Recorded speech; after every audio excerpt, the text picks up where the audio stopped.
ওম গণেশায় নমঃ।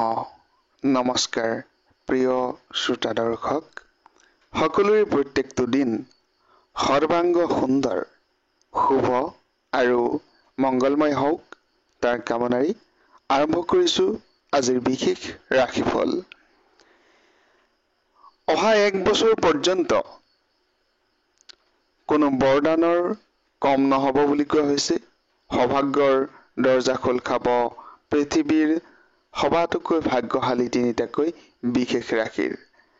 এই এবছৰৰ বাবেই পৃথিৱীৰ সৌভাগ্যৱান ৰাশিৰ তালিকাত এই তিনি ৰাশি সোমাই পৰিছে।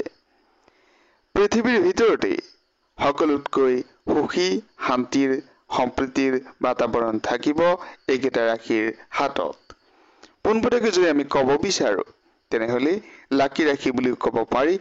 অহা 12 মাহ তিনি ৰাশিৰ জাতক জাতিকাসকলৰ বাবে খুব শুভ বুলি কোৱা হৈছে জ্যোতিষশাস্ত্ৰৰ গণনা অনুযায়ী, জ্যোতিষশাস্ত্ৰৰ গৱেষণা অনুযায়ী। এতিয়ালৈকে আপোনালোকে যদি আমাৰ চেনেল ছাবস্ক্ৰাইব কৰা নাই, ছাবস্ক্ৰাইব কৰি ল'ব পাৰে। এনেধৰণৰ ভিডিঅ'সমূহ আপোনালোকে পাই থাকিব। জ্যোতিষশাস্ত্ৰ, বাস্তুশাস্ত্ৰ আৰু বিভিন্ন ধৰণৰ হিন্দু সনাতন ধৰ্মৰ ৰীতি নীতি সম্বন্ধীয় বিভিন্ন ধৰণৰ ভিডিঅ' আমি প্ৰস্তুত কৰি আহিছো। ইয়াৰ ব্যতিক্ৰম কেতিয়াও নহব। নিশ্চয়কৈ কেতু গ্ৰহৰ ৰাশি পৰিৱৰ্তনৰ বাবেই বিশেষভাৱে শুভ মংগলময় ফলাফল কোনো কোনো ৰাশিৰ জাতক জাতিকাসকলে লাভ কৰিবলৈ সক্ষম হৈছে। পোনপটীয়াকৈ যদি কব বিচৰা যায়, ডাঙৰ ডাঙৰ সিদ্ধান্ত গ্ৰহণ কৰিব পাৰিব এই বিশেষ তিনি ৰাশিয়ে কেতু গ্ৰহৰ ৰাশি পৰিৱৰ্তনৰ বাবেই। যিহেতু 12টাকৈ বছৰ সৌভাগ্য সমৃদ্ধিৰ দৰ্জা খোল খাব বুলি কোৱা হৈছে 12টা বছৰৰ অন্তত এই বিশেষ 12টাকৈ মাহ অৰ্থাৎ এটা বছৰ। পোনপটীয়াকৈ যদি কব বিচৰা যায়, আমি ৰাশি চক্ৰৰ পিনে চাওঁ কেতু গ্ৰহৰ ৰাশি পৰিৱৰ্তনৰ বাবেই বিশেষ যি শুভ মংগলময় প্ৰভাৱ জীৱনত সৰ্বাংগ সুন্দৰ আৰু পৰিৱৰ্তনৰ দিশ আহিব বুলি কোৱা হৈছে। জীৱনত অত্যন্ত প্ৰভাৱান্বিত কৰিব আপোনালোকক এই বিশেষ বৰ্ষফলে। এই কেতু গ্ৰহৰ পৰিৱৰ্তনে আপোনালোকক আনন্দিত কৰিব, অৰ্থনৈতিক ক্ষেত্ৰত অগ্ৰগতি দিব বুলি কোৱা হৈছে। আৰু যিসকলে বিভিন্ন ধৰণৰ অসুবিধাত আছিল, অশান্তিত আছিল, তেওঁলোকৰ বাবেও যথেষ্ট শুভ শুভ ফল লৈ আহিছে। পোনপটীয়াকৈ আমি কব বিচাৰিছো, জীৱনত মন প্ৰফুল্ল হোৱা বা মনত শান্তি সুখ থকাটোই সৰ্বাত্মক প্ৰভাৱ পেলায়। আপোনালোকৰ সৰ্বাত্মক প্ৰভাৱ আপোনালোকৰ অগ্ৰগতিৰ ক্ষেত্ৰত, কৰ্মৰ ক্ষেত্ৰত, পাৰিবাৰিক ক্ষেত্ৰত আৰু অৰ্থনৈতিক ক্ষেত্ৰতো ইয়াৰ প্ৰভাৱ দেখিবলৈ পোৱা যায়।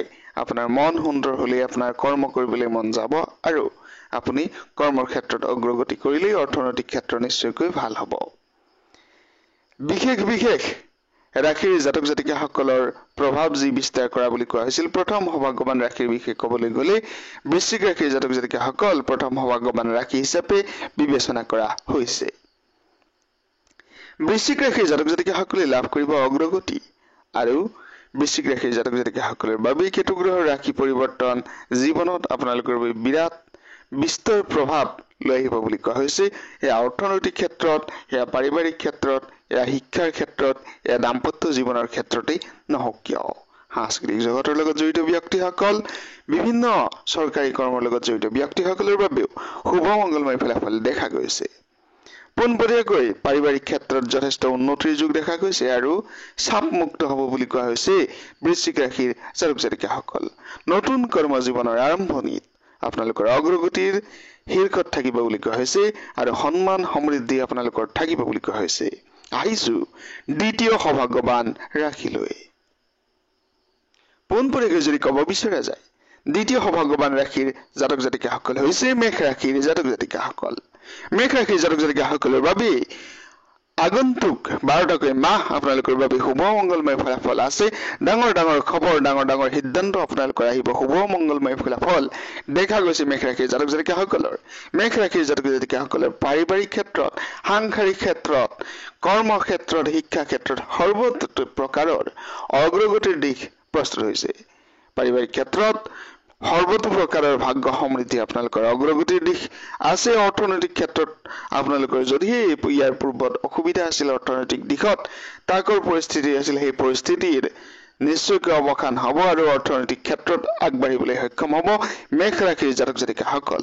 নতুন নতুন পৰিকল্পনাৰে আগবাঢ়িব পাৰিব আপোনালোক আৰু অগ্ৰগতিৰ ক্ষেত্ৰত নতুন নতুন কৰ্মৰ ক্ষেত্ৰত নতুন ব্যৱসায় আৰম্ভণিৰ ক্ষেত্ৰত বা যিকোনো কৰ্মৰ ক্ষেত্ৰতেই অগ্ৰগতিৰ দিশ আহিব কৰ্কট ৰাশি হৈছে তৃতীয় সৌভাগ্যৱান ৰাশি কৰ্কট ৰাশিৰ জাতক জাতিকাসকল কেতু গ্ৰহৰ শুভ প্ৰভাৱত কৰ্কট ৰাশিৰ জাতক জাতিকাসকলৰ জীৱনত অনন্য প্ৰভাৱ পৰিব অৰ্থনৈতিক ক্ষেত্ৰত শুভ মংগলময় ফলাফল দেখা গৈছে অগ্ৰগতিৰ দিশ দেখা গৈছে শাৰীৰিক ক্ষেত্ৰতো যথেষ্ট উন্নতি আহিব যিসকলৰ স্বাস্থ্য অশুভ বিভিন্ন ধৰণৰ অসুবিধা আছিল সেই অসুবিধাৰ পৰাও আপোনালোকে পৰিত্ৰাণৰ উপায় লাভ কৰিব বুলি কোৱা হৈছে পৰিয়ালত সুখ শান্তি সমৃদ্ধিৰ পৰিৱেশ বাতাবৰণ আহিব নিশ্চয়কৈ সৰ্বাংগ সুন্দৰ এক পৰিৱেশ লাভ কৰিব ধন্যবাদ জনাইছো কৃতজ্ঞতা জনাইছো যদিহে আমাৰ সৈতে কথা পাতিব বিচাৰে কথা পাতিব পাৰিব আপোনালোকে ডেছক্ৰিপশ্যনত যোগাযোগৰ সবিশেষ দি আছে এবাৰ চাই ল'ব